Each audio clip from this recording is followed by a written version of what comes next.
voltando aqui com os nossos compostos orgânicos, os lipídios, tá? Então, os lipídios são as gorduras do nosso corpo, tá? Falando com um nomezinho mais bonitinho, são as gorduras que a gente tem e que a gente absorve no nosso corpo. Ali tá falando que eles são insolúveis à água. É aquela história, água e óleo não se mistura, então tudo que tem gordura não se mistura, né?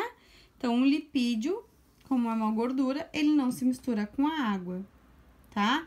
E aqui embaixo a gente tem os exemplos de lipídios, que são os carotenoides, os cerídeos, que são as ceras, os triglicerídeos, que são as gorduras, tá? E os óleos, que a gente costuma comer, os fosfolipídios e os esteroides, tá?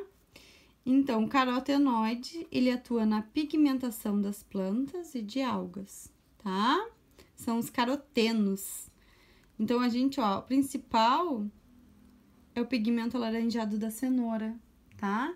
Quem nunca a mãe falou que era bom comer cenoura por causa dos carotenoides? Então, é uma gordura boa, tá?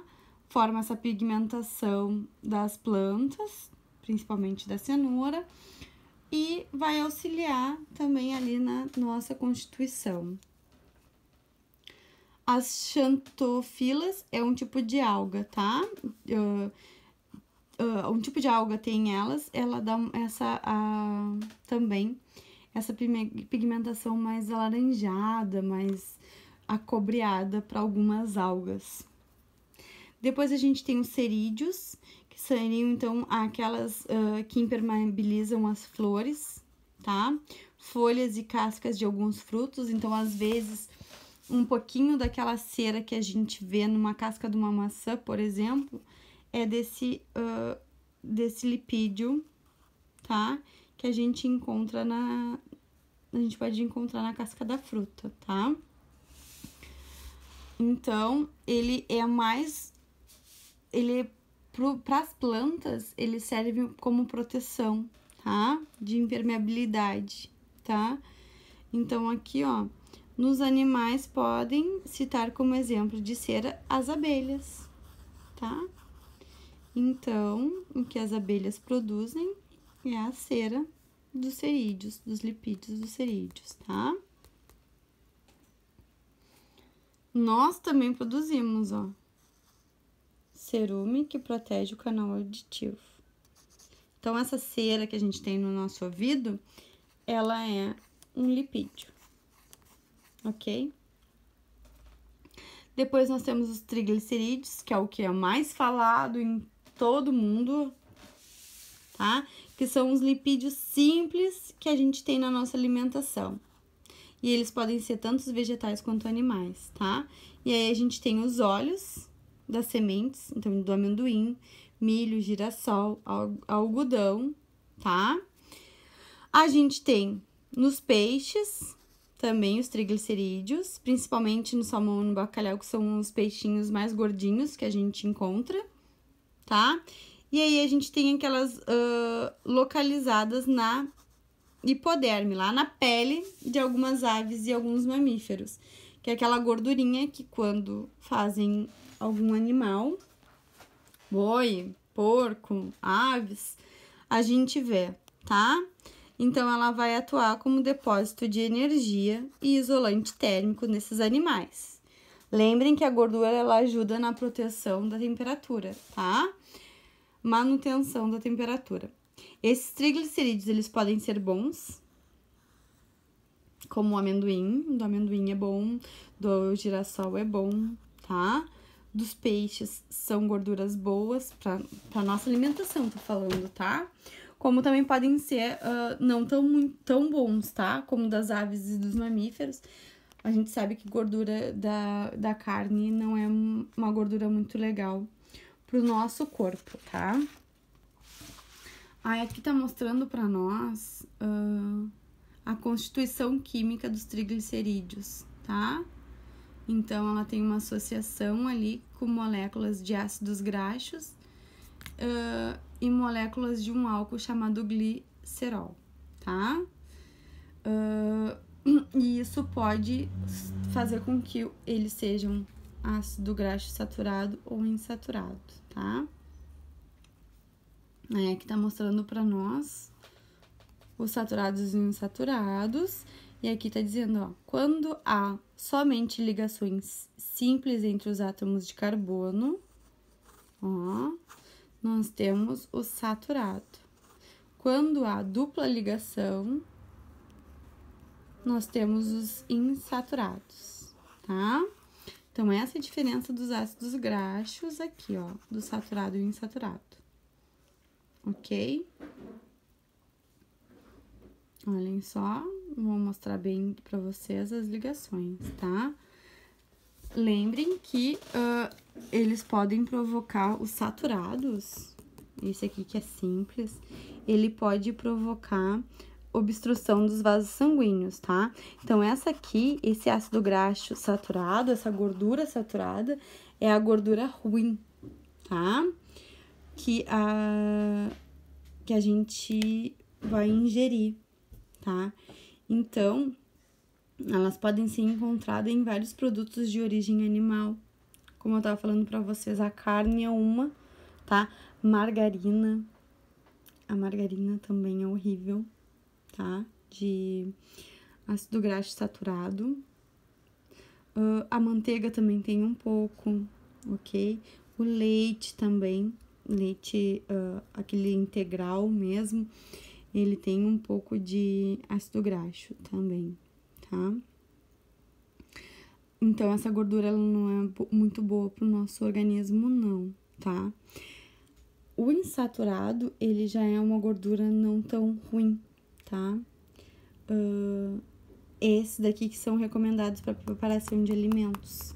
Esse ácido graxo insaturado, que a gente vai encontrar em alguns vegetais, tá? Então, nos óleos vegetais, a gente tem esses ácidos graxos insaturados, que seria a gordura boa, que a gente fala, tá?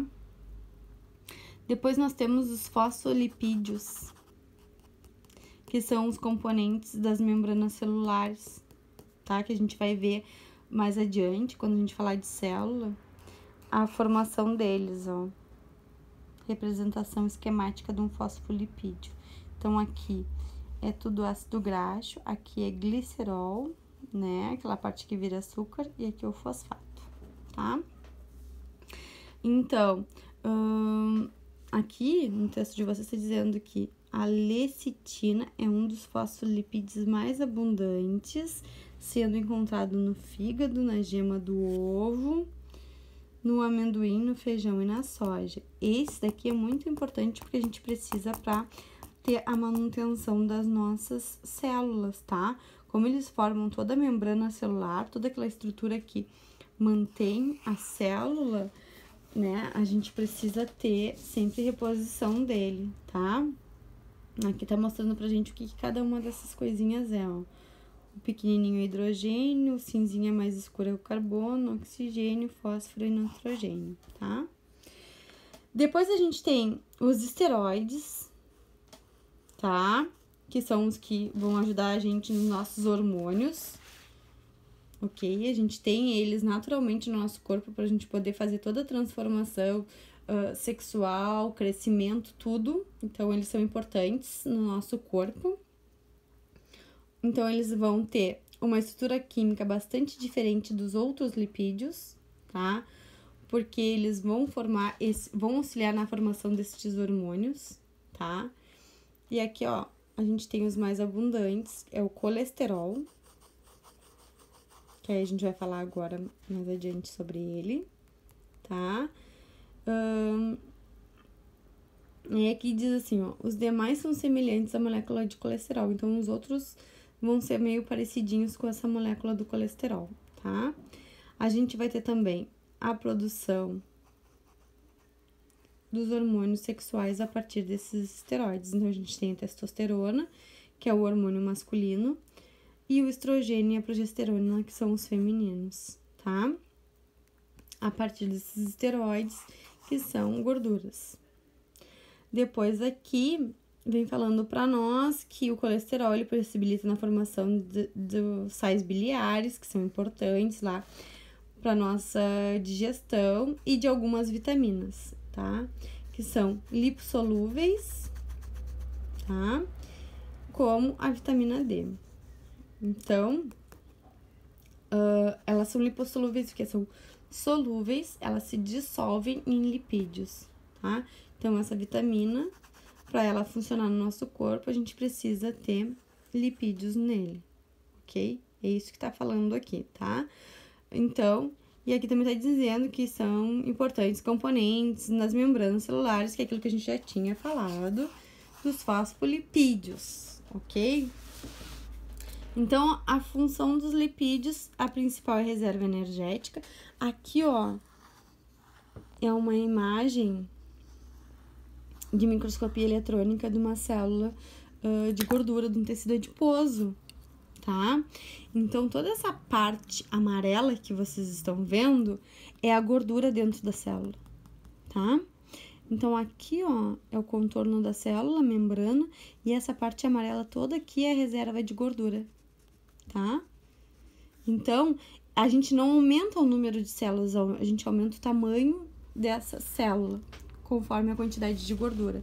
Então, desculpa, gente, os lipídios, eles são a nossa principal fonte energética, tá? Eles fazem reserva energética, na realidade. Eles ajudam a gente a armazenar a energia do corpo e a manter a temperatura, tá? Então, não quer dizer que ele vai aquecer a gente, mas ele mantém a nossa temperatura corporal. Então, uma pessoa que é mais gordinha, ela vai conseguir manter melhor a temperatura. No ambiente frio, ela vai perder temperatura para o ambiente mais lentamente que uma pessoa mais magra, tá? Por isso que urso, por exemplo, que hiberna, ele tem uma reserva de lipídios maior, por 2 motivos. Primeiro, reserva energética. Ele tá dormindo, ele não vai se alimentar. Então, ele precisa dessa reserva. Segundo, porque é a forma que ele se mantém com a temperatura do corpo, que ele não morre de hipotermia. Porque ele hiberna no inverno, tá? Então, esta é uma forma dele manter a temperatura dele. Se a gente vê algum documentário, alguma coisa, a gente vai ver que no final do inverno, no início da primavera, eles saem das cavernas muito magrinhos, porque eles usaram toda esses lipídios como reserva energética para manter as suas atividades vitais do corpo, tá? Pessoal, eu vou parar aqui, tá? Porque o vídeo tá ficando muito grande e eu já retorno.